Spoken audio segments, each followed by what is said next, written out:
to today's video, and in today's video we are going to be talking about whether the manual gearbox in the E92 M3 was the right choice for me and was it what I have expected. Now, for people that actually do watch the channel, I do know that there was no video last week. I have been somewhere, the time isn't on my side lately, and I'm kind of counting it down to a minute, and I'm actually going to do something else, and it's just the perfect time to record a video. I will give a few updates, but if this video is something you're interested in, this opinion or the things that I'm going to be talking about come from the perspective of a car enthusiast, not necessarily a person who can afford an E92 M3 in the good old tunnel. But basically, it's not from a person who can afford an M3 and gets an M3 because I wasn't able to afford the F80, F82 or the G80. This is the car that I wanted specifically, and this is the car which I have got. So now, as I've said, a few updates before we actually proceed with the main topic of the video. For the people that do watch the channel, if you do, thank you very much. Now, we did gain 11,000 followers on Instagram in the past month and a week, month and 2 weeks, which is crazy. I think that deserves a video in itself. If you came here from Instagram or TikTok, hello, how are you? I hope you enjoy your stay. Another thing is, I have mentioned in some of my videos that I also do have a 335. The situation with the 335 is getting somewhat out of the control. For people that don't know, some woman drove into it, the insurance doesn't want to pay for it, and now the garage that was essentially meant to be working on my car, they are causing so many issues. It is not even funny. Again, once this all is resolved, I will make a dedicated video on it. Another thing, very big thing, is, again, for people that watch the channel, I have mentioned it once or twice, there is a video I've made already on it. Me and my brother, we're putting up a big garage. It should be able to fit 6 cars. Now we're probably going to have 4 in there because of the actual lifts and all, but again, more on this when the time comes. So now let's get to the main topic of the video. Some people do know, if you have watched any of the previous videos, initially I was more geared towards the manual, then I was more geared towards the automatic after talking to people who did own both. And I was looking for automatic ones, none of them came up. There was only like 7 for sale at the time that I was buying this one, but deep inside I always wanted a manual, and it was something that I debated, because if this car was a different color, that's fine. If the interior was different, that's fine. Even the audio, I love this audio, but even if it had the standard audio, this is the upgraded one, whatever, I would be okay with it. But this, the main drivetrain, is what I was kind of looking for. And again, for people that have been watching the other videos, you do know that initially I didn't like the manual, and I thought I've made the biggest mistake, because spending so much money on a car, it's not hard to sell, but you know, I would have some downtime before the car would get sold. It was kind of terrifying because initially the clutch was my main issue. The clutch just grabbed right away. There wasn't that kind of let off period, which kind of made it harder for me to get used to this car. I know that it's a more powerful car. I know that it needs the twin disc clutch wheel, whatever it's called. I forgot the name. But I wasn't really aware of what it really means. And as I mentioned previously, it did take me about, I want to say 2 months to get used to it. The real kind of braking period was when I was on my first longer drive. I was driving down with my friend, and this is where I kind of had about an hour and 20 minutes in the car where I could play around because we were in like a slower traffic and not on a motorway. Now, I was driving this car for about 7 hours on the motorway, but again, this was the motorway, so I didn't have the time to play. It was also like, I want to say around 1 AM, and I haven't had any sleep. Well, I had only 4 hours of sleep in the space of about 2 days. Going back, it did take me some time to get used to, and as I have put out all of my videos, again, I'm not sure who has been watching my Instagram or not, but as I have made those videos, a lot of people were saying that I have automatic rev matching, which I don't, which is a big compliment to me, thank you very much. But I think this kind of gives me the credibility that I kind of do know what I'm talking about, and I have already gotten so used to the car and the gearbox that I can, you know, talk about it a bit more, and that again I can be somewhat credible in telling you things which I am talking about and will discuss. So let's talk about driving this car around in traffic.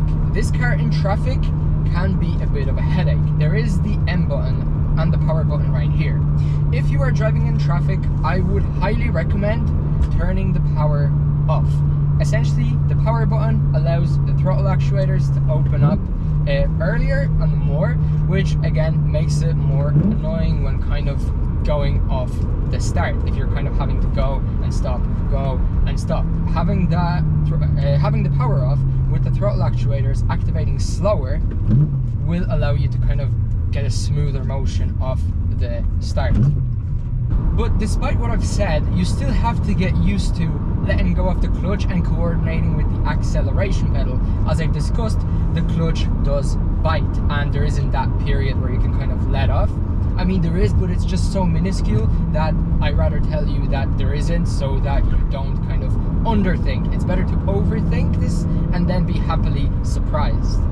Now, in terms of talking about traffic, again, last week I went somewhere, I was stuck in about a 40-minute traffic on the way up to the place in scorching heat. And then while I was at my destination place up in the mountains, again, I was stuck going down the mountain behind a tractor because people decided to take a tractor to a wedding. As weird as this may sound, there was actually 3 or 4 tractors with trailers, and there were like guests on the trailers going to the destination place, wherever they were going, right? But they were blocking the way.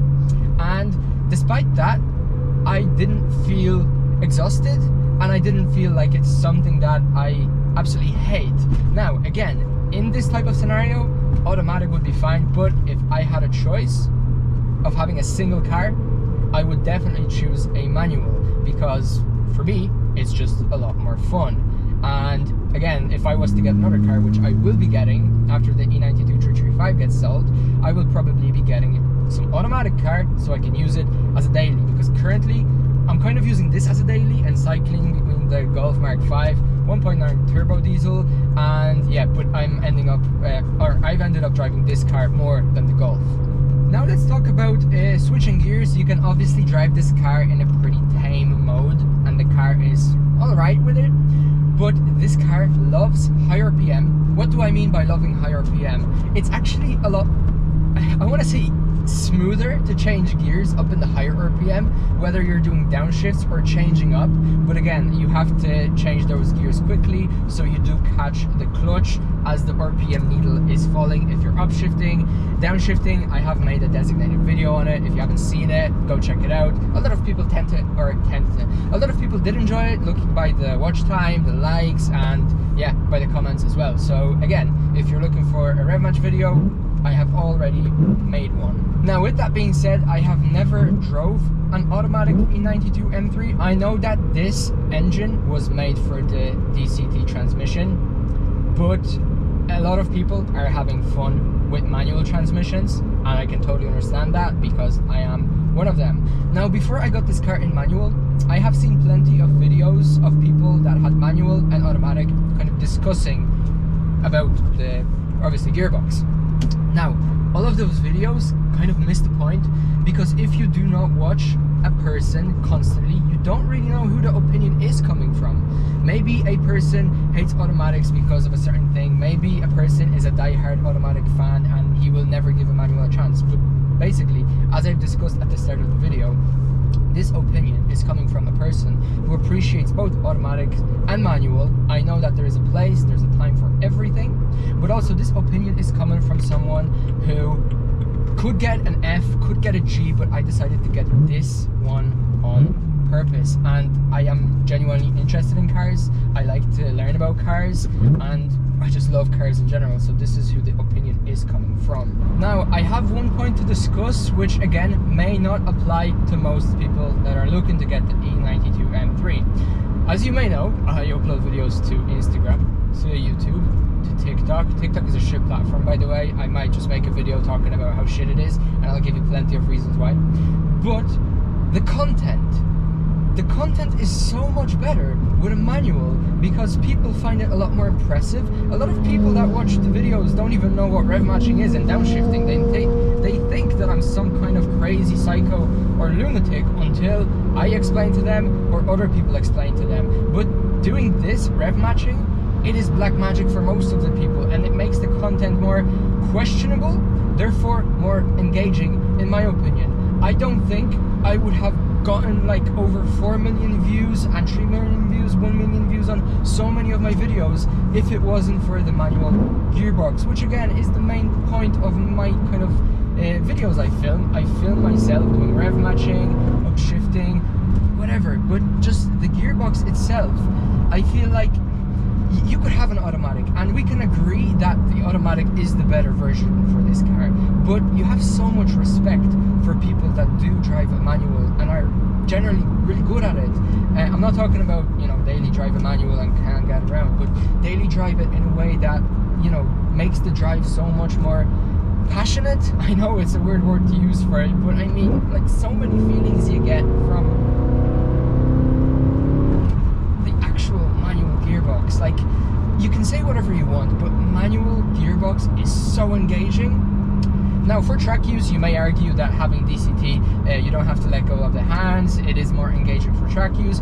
Like, we could argue, we can talk about it, but for driving in general, this is so engaging. It is,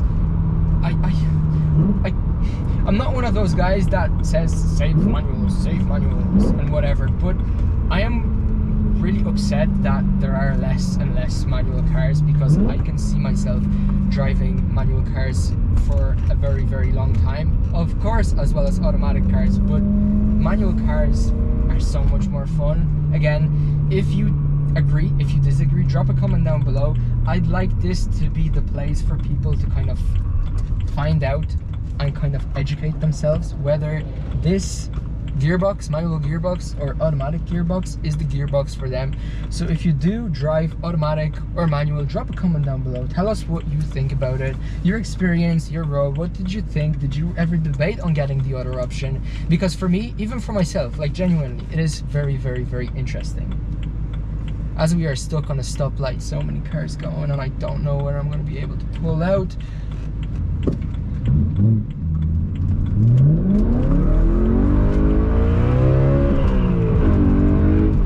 Again, like, this feels super engaging. I was able to just pull it up right to the very end, and it's just really fun. I'm not sure how long the video is, but hopefully I was able to give you some better perspective on what it is like to drive a manual, and hopefully you were able to kind of, or I was able to help you make a decision on getting a manual car. I can't speak for other cars, but for this one, I feel like the manual is a way to go if you do like manual gearboxes, and if you do know what you're getting yourself into. Because if you're expecting to go in, be able to do all the rev matches and all, you're just gonna have a bad time. So have clear expectations. I am just hearing that there's something vibrating here. I'm charging my phone, so the under armrest had to be up. Hopefully this wasn't audible throughout the video, but yeah, again, to anybody that came over from Instagram, TikTok, Shorts, thank you very much for watching these videos. I do appreciate it. I honestly don't know how many people make it to the very end. I mean, I kind of do just by looking at the stats, but if you did, and if you don't generally comment on videos, just drop a comment down below saying that you did, and I again do really, really appreciate it.